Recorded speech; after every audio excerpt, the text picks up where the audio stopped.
हम लोग नए सोच के हैं, नौजवान हैं, हम लोगों के पास विजन है, नया बिहार बनाएंगे। भारतीय राजनीति में गठबंधनों की आंतरिक कलह कोई नई बात नहीं है, लेकिन बिहार में वोट अधिकार यात्रा से ये अटकलें तेज हो गई हैं कि एनडीए की तरह अब महागठबंधन में भी लीडरशिप की जंग छिड़ सकती है। बिहार हमेशा से राष्ट्रीय राजनीति का केंद्र रहा है। यहाँ अब राहुल गांधी और तेजस्वी यादव के बीच बड़े भाई की भूमिका तय करने का मैदान बनता दिख रहा है। दरअसल कांग्रेस अध्यक्ष मल्लिकार्जुन खड़गे ने सासाराम में वोटर अधिकार यात्रा के दौरान ऐसी कही जिसने सबका ध्यान अपनी तरफ खींचा। उन्होंने साफ कहा कि राहुल बिहार में रक्षक बनकर आए हैं, तेजस्वी उनका साथ दे रहे हैं। खड़गे के इस बयान से सवाल ये उठने लगा कि क्या ये यात्रा महज चुनावी मुद्दों पर फोकस है या इससे बिहार में कांग्रेस और आरजेडी के बीच लीडरशिप की खींचतान उजागर हो रही है। तेजस्वी या राहुल बिहार में किसका कद बड़ा है? आपको बता दें कि एनडीए में नीतीश कुमार, चिराग पासवान और दूसरे सहयोगी दलों के बीच सीट शेयरिंग और लीडरशिप की जंग जगजाहिर है।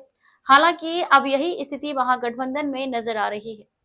बिहार में आरजेडी का आधार मजबूत है, जहां तेजस्वी यादव युवा चेहरे के रूप में उभरे हैं, वहीं कांग्रेस राहुल गांधी की ब्रांडिंग के जरिए अपनी जमीन तलाश रही है। 17 अगस्त को सासाराम से शुरू हुई वोटर अधिकार यात्रा इसी संघर्ष का प्रतीक बन गई है। ये यात्रा 16 दिनों तक चलेगी, 25 जिलों से गुजरेगी और 1300 किलोमीटर की दूरी तय करेगी। इस दौरान कांग्रेस और आरजेडी का फोकस मुख्य रूप से वोटर लिस्ट में गड़बड़ी और चुनावी धांधली पर रहेगा, लेकिन सतह के नीचे यह यात्रा बिहार में किसका कद बढ़ा है, ये तय करने की कोशिश लगती है। खड़गे का बयान इसी संदर्भ में महत्वपूर्ण है। राजनीतिक विश्लेषकों का मानना है कि ये बयान राहुल को मुख्य चेहरे के रूप में स्थापित करने की कोशिश है। ये सच है कि बिहार की राजनीति में आरजेडी का वोट बैंक यानी कि यादव, मुस्लिम और पिछड़े वर्ग तेजस्वी यादव को मजबूत बनाते हैं। 2020 के विधानसभा चुनाव में आरजेडी सबसे बड़ी पार्टी बनी थी और तेजस्वी ने खुद को नीतीश कुमार के विकल्प के रूप में पेश किया। वहीं पिछले कई चुनावों से यहाँ कांग्रेस का प्रदर्शन कमजोर रहा है, लेकिन राहुल गांधी की भारत जोड़ो और अब वोटर अधिकार यात्राएं कांग्रेस को राष्ट्रीय स्तर पर मजबूत करने की कोशिश है। इस यात्रा में तेजस्वी का शामिल होना एकता का संदेश देता है, लेकिन इससे बड़े भाई की बहस छिड़ गई है।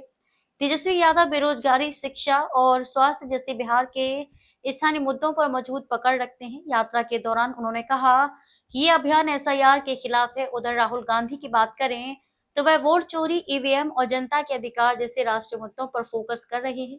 हालांकि इस दौरान महागठबंधन की एकता साफ दिखाई दी। लालू यादव, दीपांकर भट्टाचार्य और अन्य नेता शामिल हैं, लेकिन अगर सफल रही तो महागठबंधन को मजबूती मिलेगी। लेकिन अगर आंतरिक कलह बढ़ी तो एनडीए को फायदा होगा। वैसे खड़गे का ये बयान और ये यात्रा साफ दिखा रही है कि महागठबंधन में बड़े भाई की लड़ाई शुरू हो सकती है। तेजस्वी का स्थानीय प्रभाव या राहुल का राष्ट्रीय चेहरा बिहार का मतदाता फैसला करेगा, लेकिन फिलहाल ये एनडीए की पुरानी समस्या का महागठबंधन में प्रतिबिंब है, जो 2025 के चुनावों को और रोचक बना देगा। वहीं सीटों के बंटवारे पर भी महागठबंधन में घमासान मचने की संभावना है। कांग्रेस अपनी दावेदारी मजबूत करना चाहती है तो लेफ्ट और अन्य छोटी पार्टियां भी राजद पर दबाव बना रही हैं। बहरहाल देखते हैं राजनीति किस करवट बैठती